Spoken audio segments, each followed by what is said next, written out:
So what you can also easily do inside of CapCut is add in text animations. So to do that, if I were to go around and click on this text right here, on the top you can see that animation is an option. Once you go around and click right here, you can see that there's various text animations that you can choose from and that you can apply. For example, if I were to go around and click on this one, you can see that this animation actually pops up right here.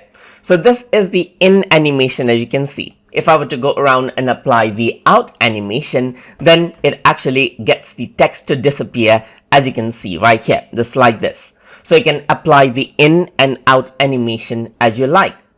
So another animation is loop. That means the text animation keeps on looping over here. So if I were to go around and let's say, for example, click right this, like the donut, then it keeps on looping that text animation, as you can see right there.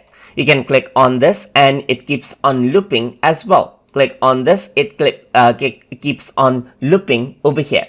And you can see that there's various effects that you can choose from that makes the text look interesting, just like this.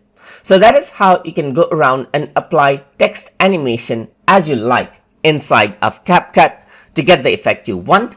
So I hope you guys learned something as always. And as always, please like, comment, share, and subscribe.